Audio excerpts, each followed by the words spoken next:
What is up, guys? You are now tuned into the Monday Night Raw post-show community discussion live here on the Casual Wrestling Community Channel. I am your host for the night, the Notorious Nerdy D. Lauren, you got to fix your camera. It looks like it's messed up. Ooh. I don't even know. It may not be working.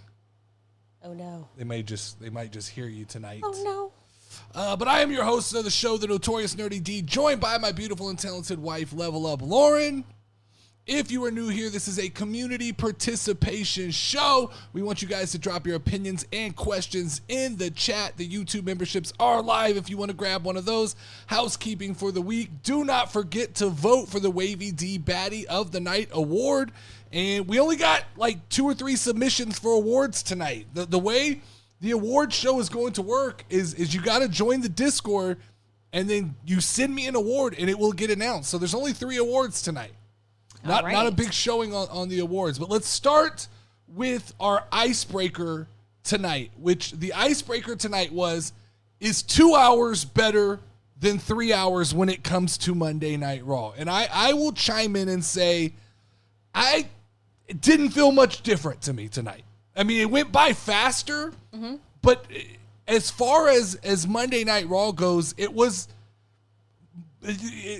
like instead of putting more good in, he just made sure to keep the boring shit in and sprinkle in a little bit of good around it. I don't hate, like, the idea of 2 hours still seems like the better way to consume wrestling, but not if that's what we're going to get. Not if it's just picture in picture for about 60% of the time, because it felt like they tried to get 3 hours of commercials into a 2-hour show tonight is what it felt like to me. Were there a ton of commercials? So many commercials tonight.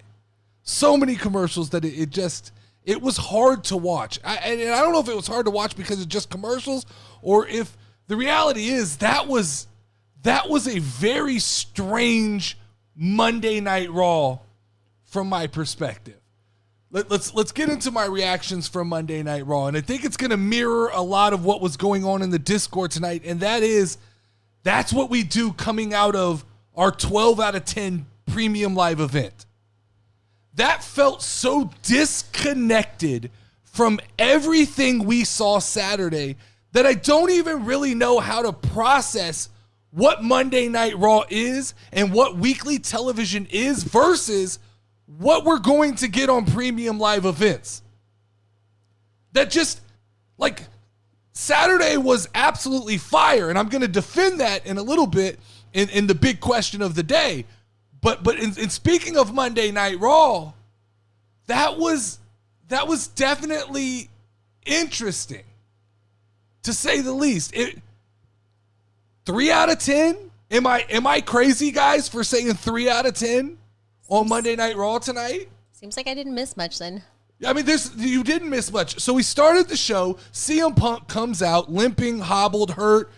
We're excited for this. We want to know what's going on with CM Punk. But CM Punk's basically, his announcement was, I got to go home. I haven't seen my wife in 5 weeks.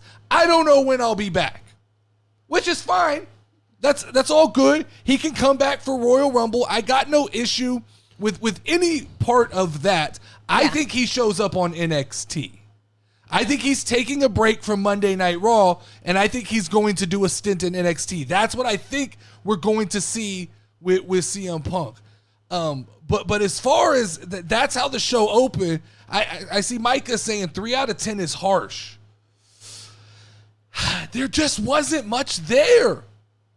Look at Wavy D breaking it down perfectly for me. No Bronson Reed, which everybody knows I'm a big Bronson Reed guy. Yeah. No American Made.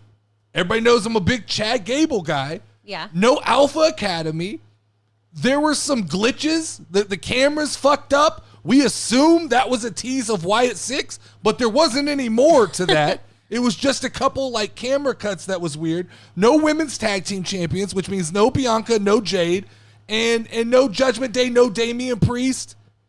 So then who was really there? no Rhea Ripley? Like it, Micah, how do I get higher than a 3 of 10 when there's so much like we got Seth Rollins talking for a few minutes. Cool. Did he wrestle? No, the wrestling on this episode was not up to what I want it to be. That I don't know. That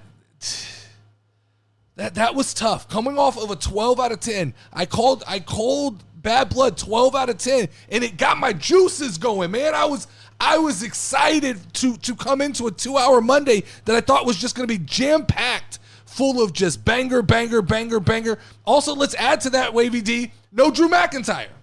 No Drew McIntyre tonight. That's crazy. You're talking about like probably the top 50% of your roster just not appearing tonight was absolutely hard. Mike was put in charge of giving me a mic drop moment of the night. That's going to be his segment on this show. Oh, that's cool. And he said he had to reach deep into the bag to find something.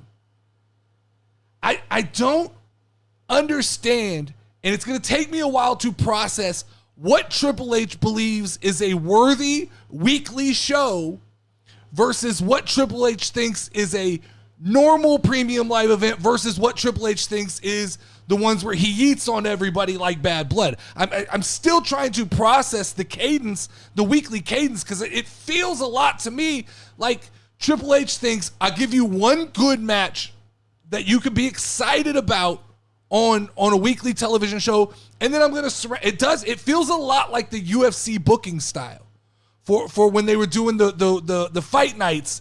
It feels like I'll give you one good match, and then I'll just surround it with other shit that you're going to have to endure to get to the main event. Yeah. I get it, Dylan, that no Drew McIntyre was expected. I get it. But when you start adding no Drew on top of everything else that was missing tonight, I think it has to be pointed out. It has to be pointed out that they don't even acknowledge, they don't even talk. We're in St. Louis, like We Too Deep says, we're in St. Louis, home of Randy Orton, and he's not there. Yeah. And he's going to be there on NXT tomorrow, and he's not there tonight promoting NXT. It doesn't make a lot of sense to me. I don't understand what we're doing with the weekly television coming out of such a big premium live event that had everybody fired up. I mean, so we went from CM Punk, which what's next for CM Punk? That's a big question. I see a lot of people saying he may be gone till January.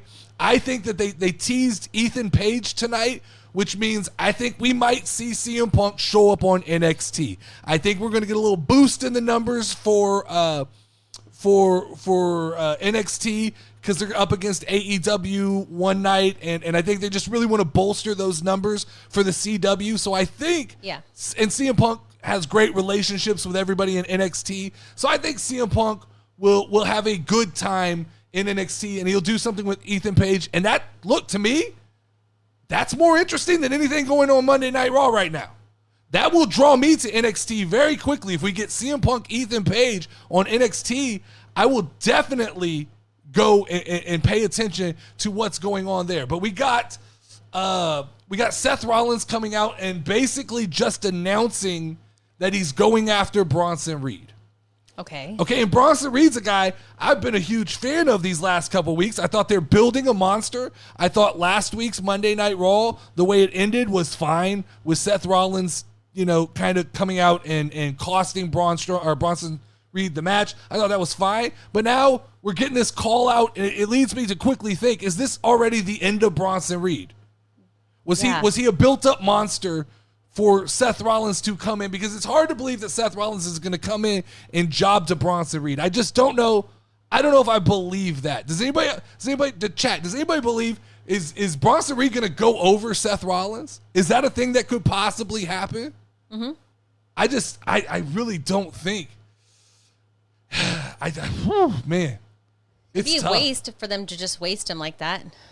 Yeah, I mean, it feels like they built up such a credible threat with Bronson Reed, and then to immediately throw him into a fire with Seth Rollins feels just.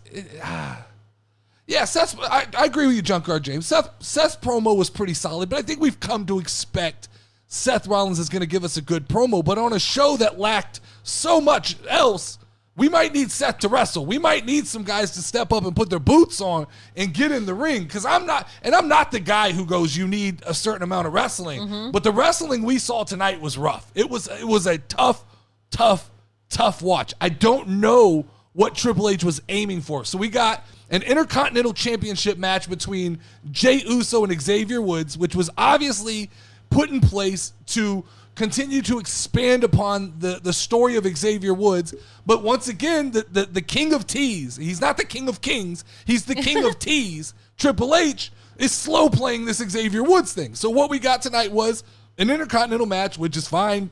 Like I said, I'm not big on the in-between the rope shit, so I don't really care about the wrestling. The basic gist that you take away from that storytelling-wise was Xavier still turning bad. He's not all the way there. He won't shake Jey Uso's hand, but so we take the Intercontinental Championship, and it is now a pawn in the turn of Xavier Woods. Great booking, Triple H. 100%. Great, absolutely great booking. Okay? So then, after that, Braun Breaker comes out, and he spears Jey Uso, which means all of our hopes and dreams that Braun Breaker was going to be the next World Heavyweight Champion, those are out the window because he's clearly still in the Intercontinental Championship title picture. Oh, and by the way, we all were hoping that Sami Zayn did the unthinkable tonight and beat Gunther. No, that didn't happen. Gunther just straight up beat Sami Zayn, completely halting all of Sami Zayn's energy. I don't understand the logic. I don't understand. And I see Dead Chef saying, I think Bronson is going to win the Rumble. The problem is, Dead Chef, we've now got a list of like 4 or 5 guys that we've given that moniker to because of bad booking, right? We go, okay, Drew McIntyre doesn't win the story with CM Punk. He's going to win the Royal Rumble. Then we go, well, Bronson Reed's going to get squashed or going to get, he's going to lose this story with Seth Rollins, so he's going to win the Royal Rumble. Then we go, Braun Breaker, he could win the Royal Rumble. The problem is we can't keep forgiving bad booking on Triple H's part by going, well, that person's just going to win the Royal Rumble later on. Yeah. We can't keep doing that. And so I'm so confused. We're going in. So here's what Crown Jewel is. It's Cody Rhodes versus Gunther for the big gaudy Saudi belt. That's what we're calling it. The gaudy Saudi belt. That. I don't know how excited I am for that. I guess it's a way to get me to cheer for Cody Rhodes, because I damn sure don't need the snooze general winning another prestigious thing in WWE. He won King of the Ring. He wouldn't even put the fucking crown on. Yeah. So we don't need to give him the big gaudy belt that he won't carry around. At least Cody will probably at least carry the belt around. Yeah, for sure. I mean, I don't want to be mad, because I'm telling you guys, I came out of Bad Blood. Wavy D knows it, because he's kind of mentioned that, like, our energy for Bad Blood was very different than his energy, because he didn't watch it with us. Mm-hmm. And I'm going to talk about that in a minute.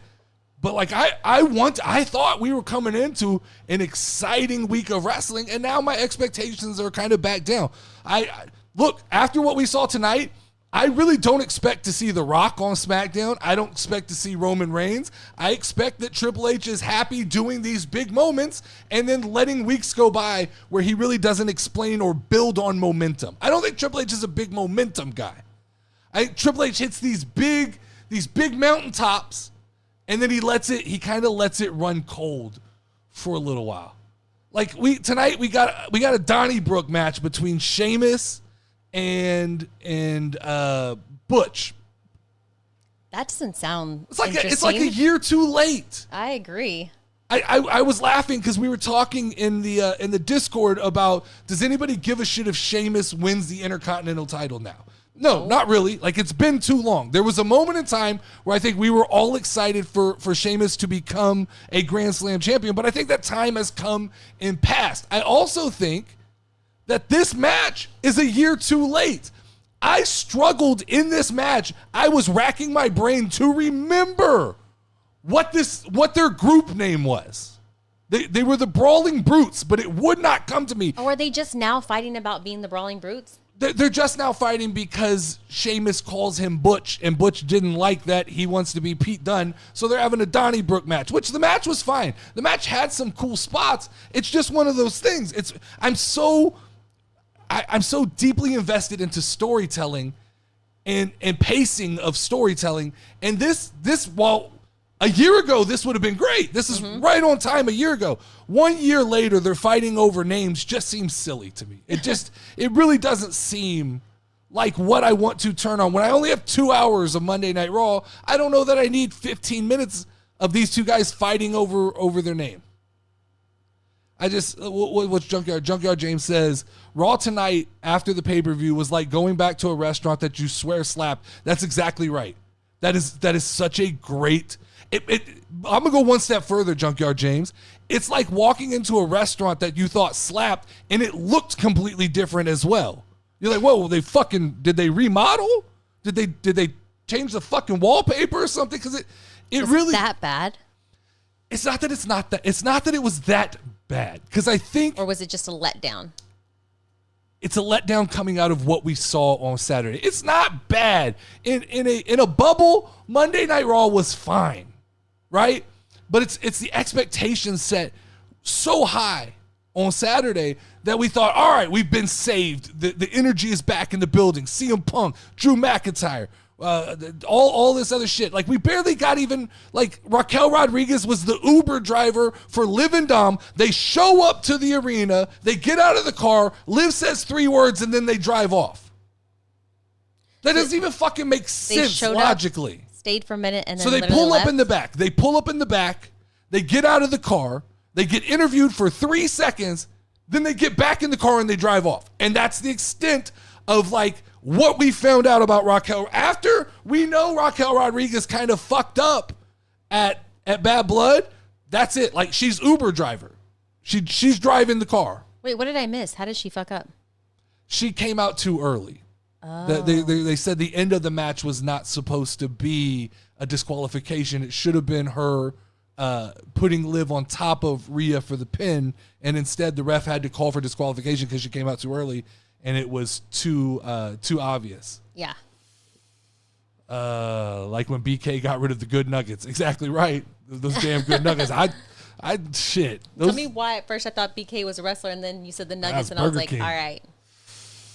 What's some good raps, says though. Crown Jewel is a waste of time. They put this PLE in the wrong month. It slowed down the storytelling. It doesn't have to be, though. I agree that Crown Jewel typically is a waste, but it doesn't have to be. When you're in control of storytelling, there's a lot you could do. I think we as fans would be excited if going into Crown Jewel, the story was Braun Breaker versus Cody Rhodes. I think we'd be excited. So it doesn't have to be what it is. It's just that Triple H digs his heels into the mud and he's not willing. He's not going to move off this Gunther thing, guys. He's going to. We used to talk about Vince McMahon being stubborn. Triple H is just an apple falling from the tree. He's going to dig his fucking heels into the ground, and he's going to either force us to get behind Gunther, or what the hell was the Goldberg shit about on Saturday? So Goldberg got out of the crowd on Saturday, came to the ring, and addressed Gunther, and then we don't nothing else. We don't know nothing else. That's it. That's the end of it. Is that why they were yelling Goldberg? Yeah, but I thought for sure that tonight we were going to see Goldberg interfere in this match, and Sami Zayn was going to win, which I'm completely fine with.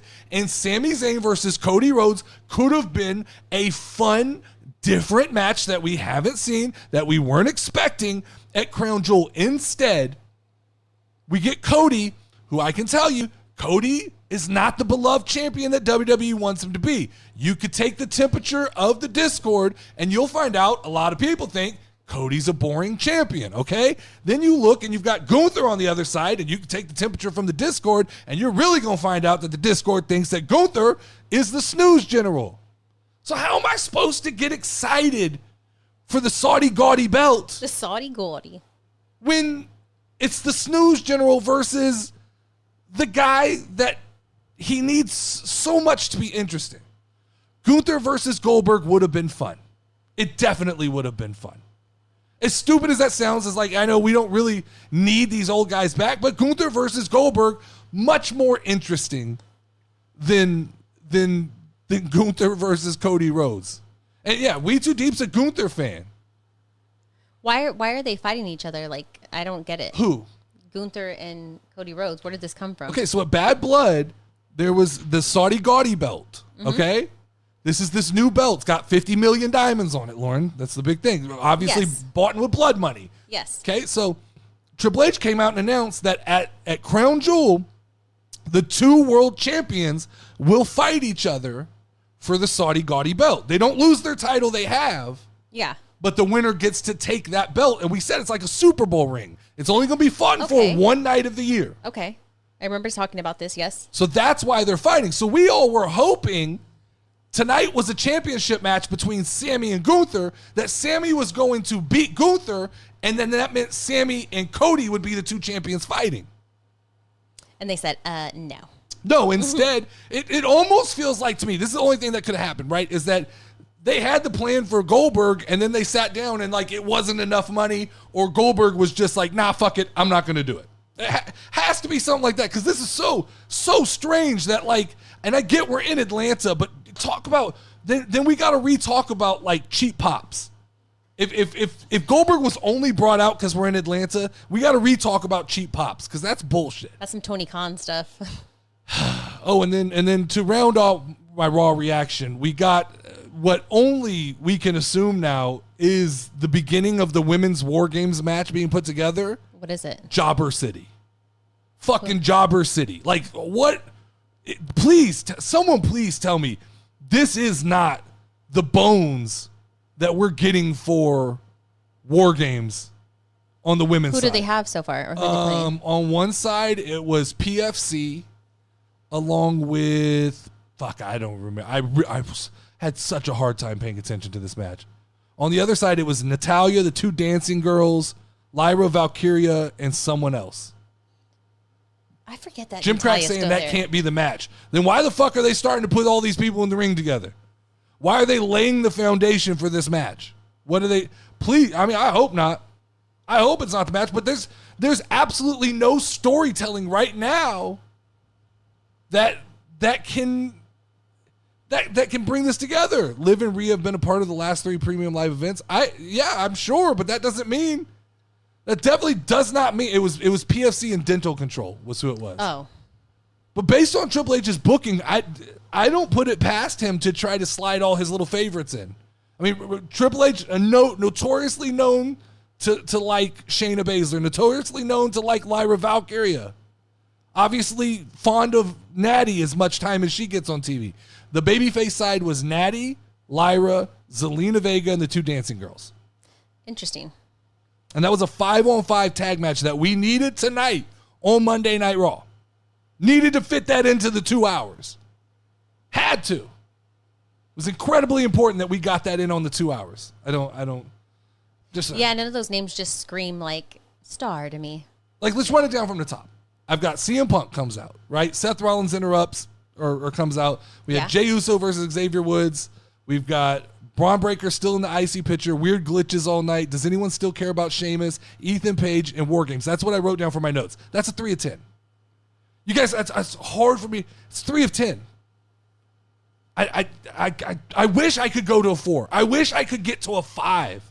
But that's 3 of 10 information right there. I don't know why Sheamus reminds me of like that one like uncle or somebody you have in your family who always talks about their glory days. Like he's kind of, I don't want to say old, but like I don't get excited for him anymore.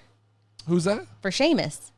He's not as exciting as he used to be for me. By himself, he's not. There was a time when he was involved with Drew McIntyre and Gunther, and the IC title was involved in that world. There was a time where I could have been excited for that.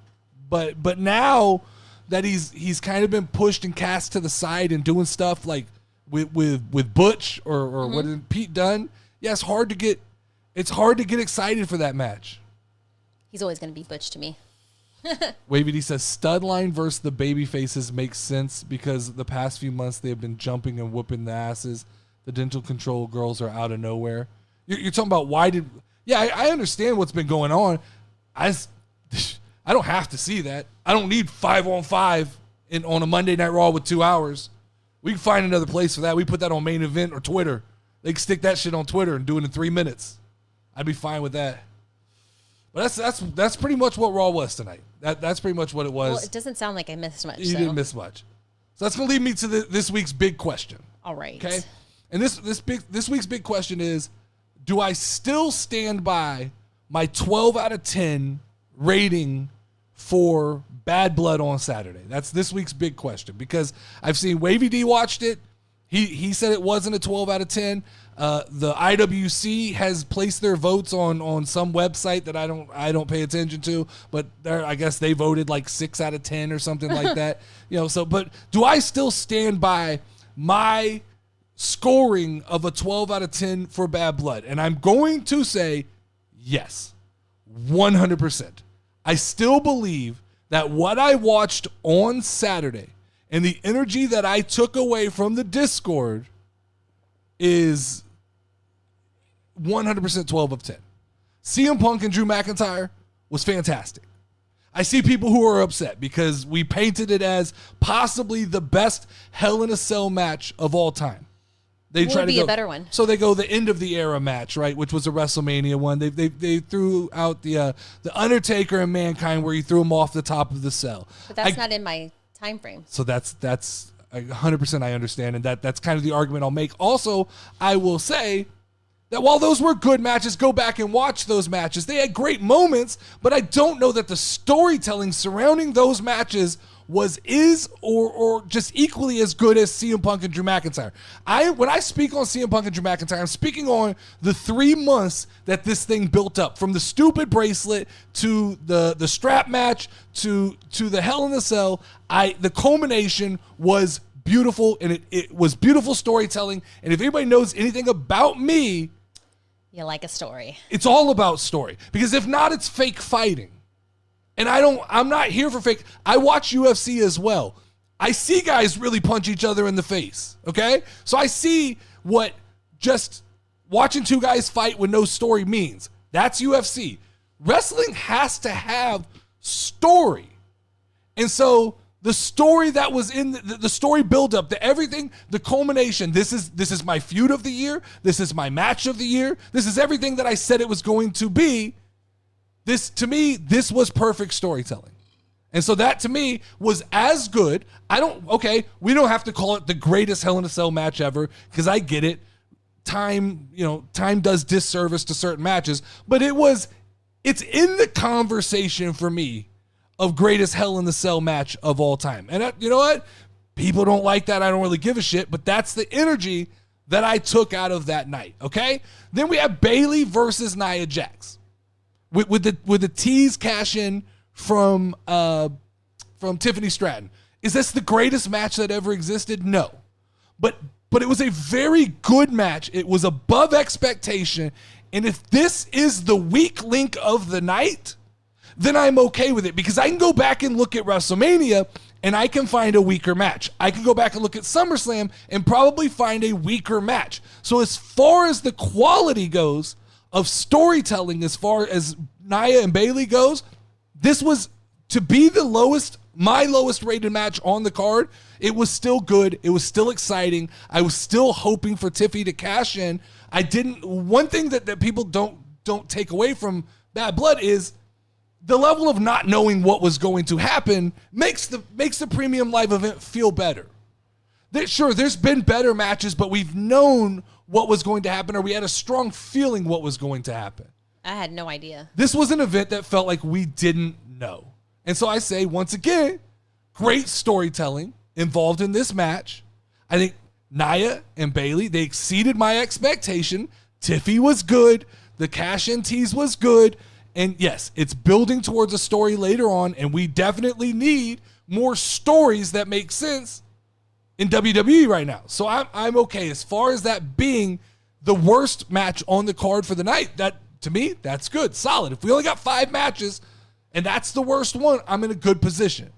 Now, Finn and Damian was just a good match. It was just a good wrestling match. It was years of storytelling in the making that have been building up, and we got the blow off at Bad Blood. I don't know that story's even done, but it made sense. It worked, and I liked it. It was good wrestling. It's how you pace a event, right? You put this dead smack in the middle because it has no gimmick. It's just straight up wrestling. These guys, they showed up, they showed out. It was good. I see you, AVD, saying it was two pieces of freshly cut and buttery toast thrown on the grill and toasted to absolute perfection, but then you put a slice of cheese. That I disagree with that wholeheartedly, because you can't have a match that's 5 pieces of meat. That doesn't work. That's what AEW tries to do, and it exhausts the crowd, and it just absolutely, like, it's a hard thing to watch.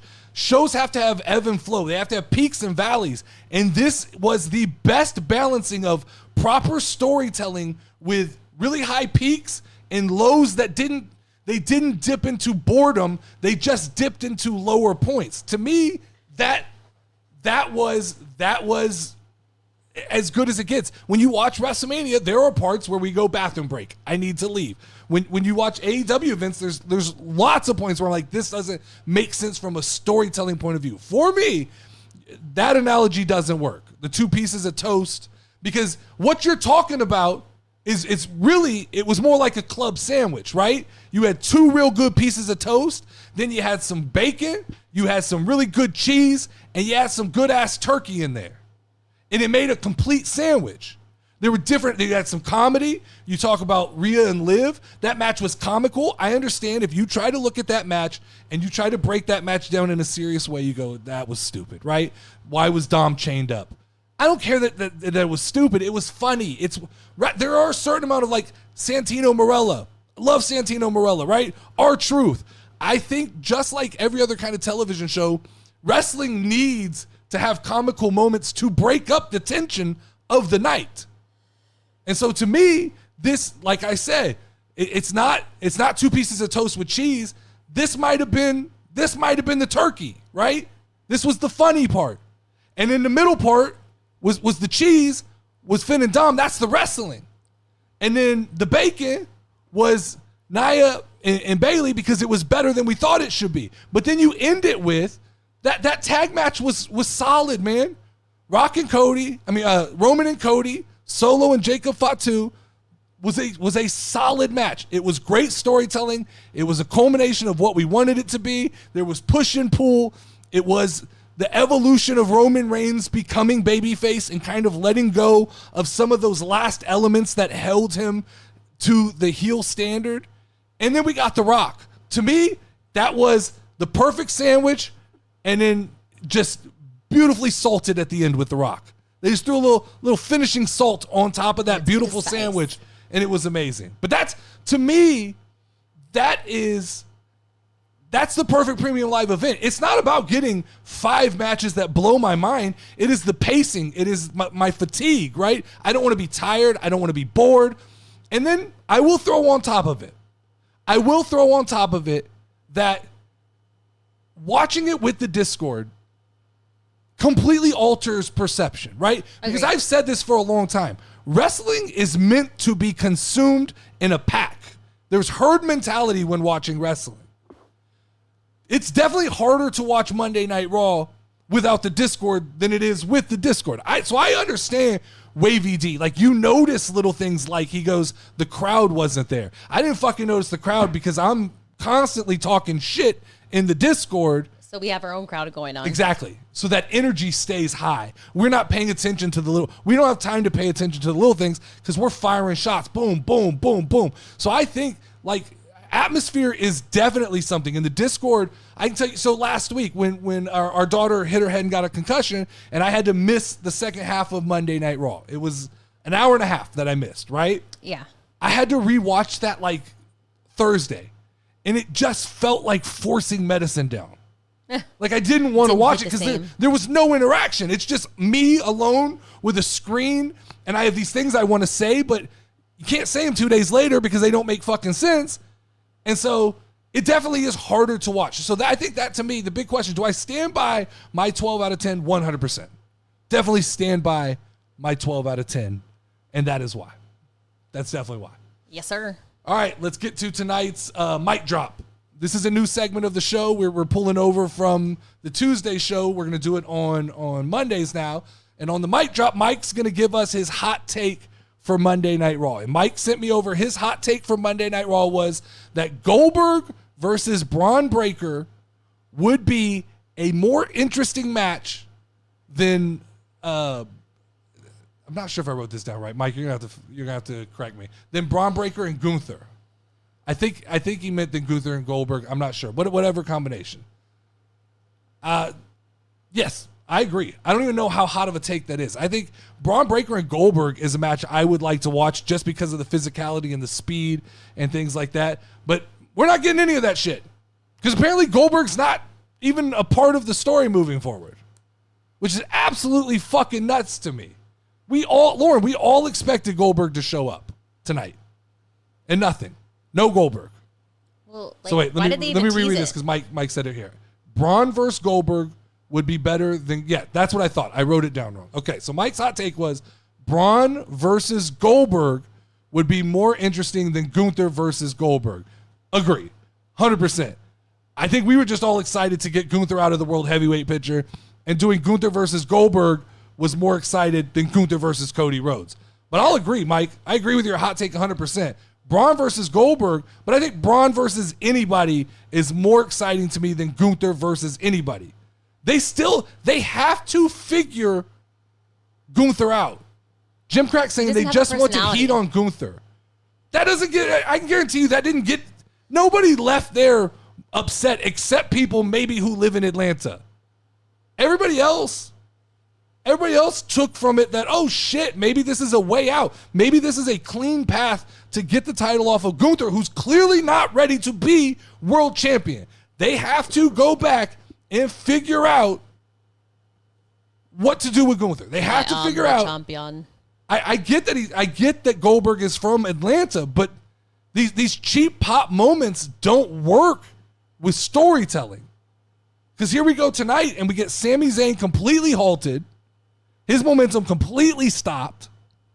We have Gunther, who's still world champion, who's really calling for Gunther to be world champion. I don't think anybody at this point is I don't know that you can find, because We Too Deep is my barometer for Gunther. He is a Gunther fan. He understands the psychology of Gunther. He has a history of knowing where Gunther came from. So We Too Deep has a strong understanding of Gunther.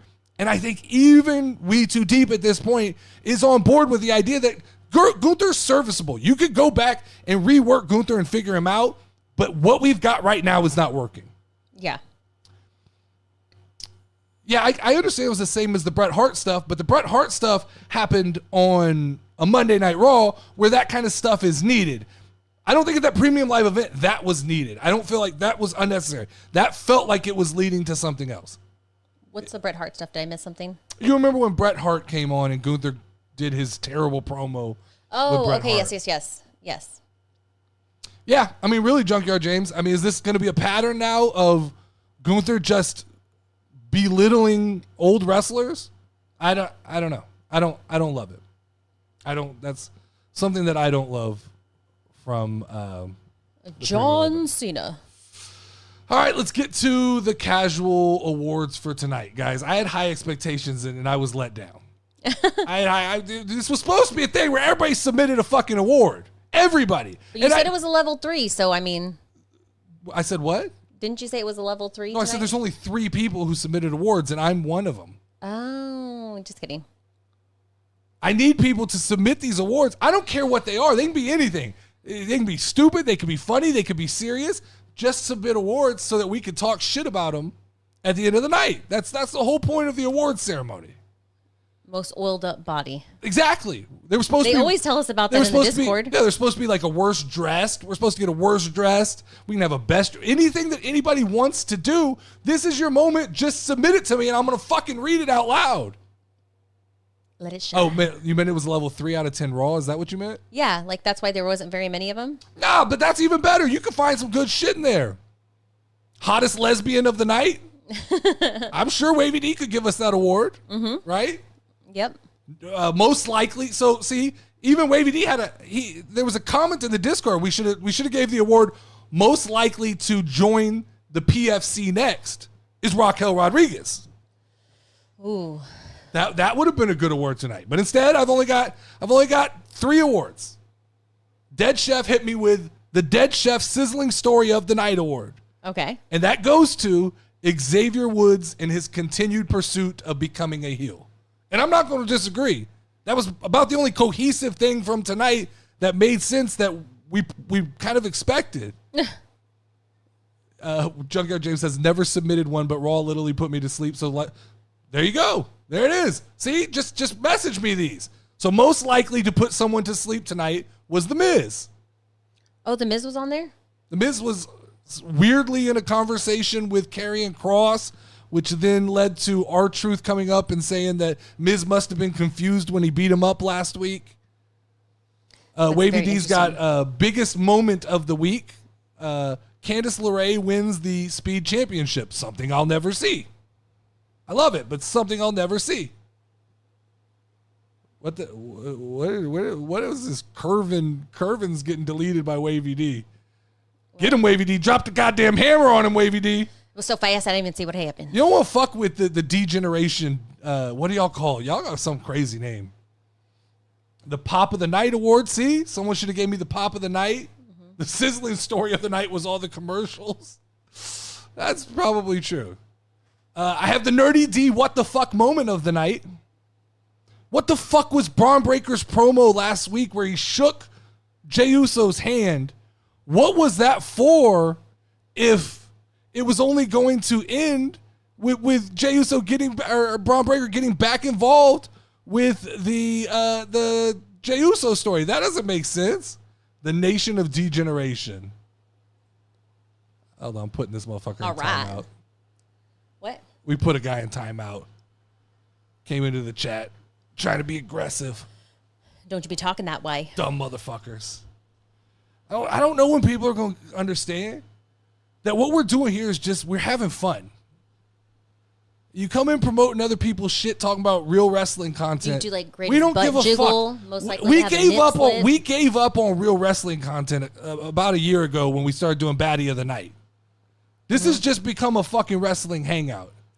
And I understand that some people like Curvin are too fucking nerdy to to understand what fun is, so he can go watch Santi's app all he wants. What kind of hat did Natalia have on tonight? No hat. And we Too Deep said, I never really got a clean look, but We Too Deep complimented her and said that maybe she was looking okay tonight. I could see that. That maybe she should have been in the conversation for Baddie of the Night. I'm just saying, that's what he said. Badass motherfucker of the night. See, should have had that. The y'all vice guys, president. y'all need to be submitting these awards. They can be read on stream here in the casual awards section. She had on a cowboy hat, they said. So God she did damn have a it. hat on. You were right. I hate that she fucking wears so many hats. The slapping meat moment of the night, brought to you by the Slapping Meat podcast. Braun Breaker's spear on Jey Uso. There was Plastic was on point tonight. He's saying that Natty's plastic was on point tonight. Oh, just kidding. All the plastic was sitting in the right positions. I'm just glad she got rid of that damn beret. I hated that thing. At this point, it is what it is. This is wrestling. It gives us stuff to talk about. That's what people don't understand. I enjoy when wrestling's bad. It gives us more to talk about. When wrestling's good, then we just all agree and we're all excited. Oh man, that was so awesome. I loved it. I've been watching that Vince McMahon documentary. Have you? I'm in episode 2. Any good? Yeah. I mean, it's kind of interesting. I haven't gotten far enough in to really know what's going on or get into the meat of things or what they talk about. So I'll see what happens. Hold on. Micah just hit us with a banger. He said calcium cannons of the night. Let that sink in. Because there's milk and Let titties. that sink in. That's pretty good. That was real deep. That's on the level That's of what she crooked said. wrist leaning to the left. Yes, that was very thoughtful. Calcium cannons of the night is an award that could go down with. That could be a weekly award. Mike, I think you might have just created an award, to be honest. Do it. Calcium cannons of the night.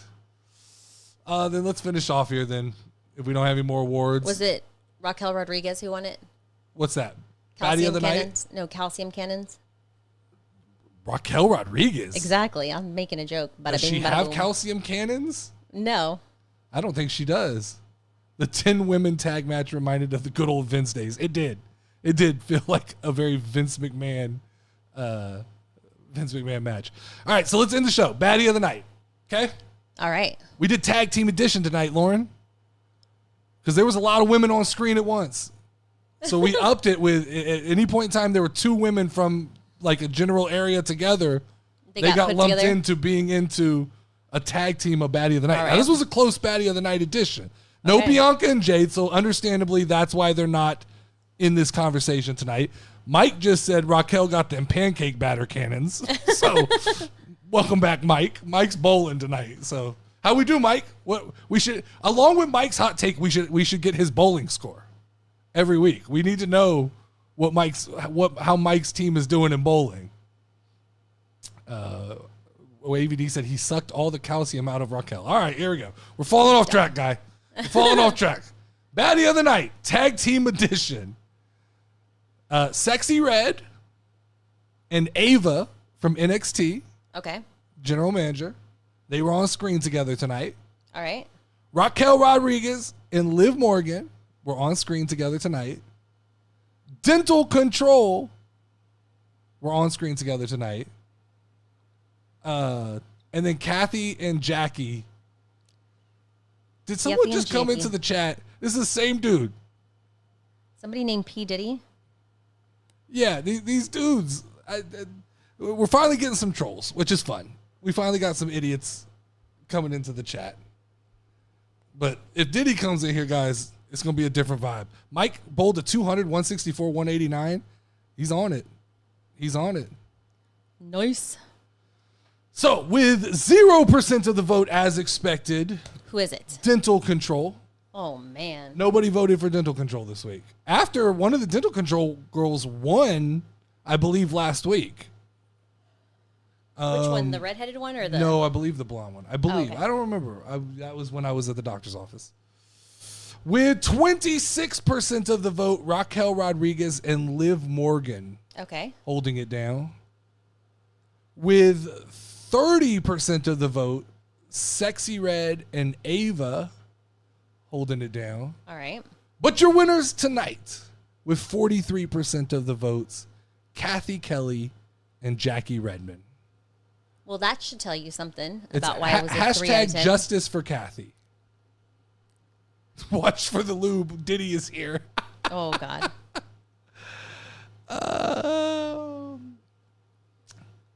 Congratulations, Kathy and Jackie. What happened? Nothing on my thing here. I don't see the chat. There it is. All right, we're good there. That's all I got tonight. It wasn't a very powerful Raw. Well, I feel very informed. So I mean, we're getting out of here. We're getting out of here earlier. That's a good thing. Spoiler alert: to main event is Tiffany and Rhea versus Liv and Raquel Rodriguez tag team match. Where does main event come on? Because that's actually interesting, Logan. Where do we see that? I don't even know that I know where to watch main event. Dead Chef says Ava's teeth scare him. We Too Deep says finally Kathy won. Kathy and Jackie is a tough out. Oh yeah, that's tough to beat. Kathy and Jackie definitely going to be tough to beat as a tag team. We might have to do just a tag team edition once a month. Of just whoever's been on there? Like well, just groups that make sense. Like, right, in any two that make sense, they go on there together. But this was a very interesting night because there was a lot of people on in a short amount of time. It felt like we were rushing through. Just boom, boom, boom. Lots of commercials, lots of crazy shit. Lots of picture-in-picture? Lots of picture-in-picture. Definitely lots of picture-in-picture. But that's it. That's what I got for tonight, guys. Thanks for coming, hanging out. As always, you're invited to the rest of the week shows. Tomorrow is the Mike and D Casual Sports Entertainment Show, which is going to be fun. At what time? That's at 7 o'clock Central Time. And that's going to be definitely going to be fun. All right. Don't know what's happening there. Then we've got the Nerdy D Pod on Wednesday. We've got the Smackdown after show on Friday, and then next week we will have the Casual Wrestling Monday Night after show as well. As we go out here, Wavy D says, like when Gunther faces Cody at SmackDown. Oh, they're talking about dark matches. One last question, Micah. Hit us with it. Micah's got one last question before we get out of here. What is it? It's one person. I guarantee. It's one person that's just using multiple accounts to come in. It's somebody we've pissed off on TikTok or something, and they're coming in. Dumb. What do you think of WWE booking Cena versus McIntyre at Mania for Cena's final match? So that would be not this Mania, but the following Mania. I mean, I wouldn't hate it. I don't know. I just think there's so much symbolically. There's so much better for Cena, right? Randy Orton, CM Punk isn't a bad out for John Cena. Yeah, I think you could go young like Braun Breaker. I think I have no problem with Cena versus Drew McIntyre at WrestleMania. I just don't know. There could be something better. Yeah, I just don't know the symbolism behind. I think Cena goes out probably putting someone over. It just feels like that's the Cena thing to do. You got to go with a bang. Yeah. You know? You can't just I think there's more interesting stuff. I think it'd be interesting. So it would be fun maybe during this last year run to get a John Cena versus Drew McIntyre story. But I don't know if that's the way I want it to go out. 86,000 seconds sounds like a lot, but it's only 24 hours. All right, guys, that's all we got. The party never stops. Join the Discord if you're not already there. Pay attention and give me some awards for Friday. Let's get this award. The Cannon, what was it? The Calcium Cannon Award, definitely for Friday. And let's get some more awards.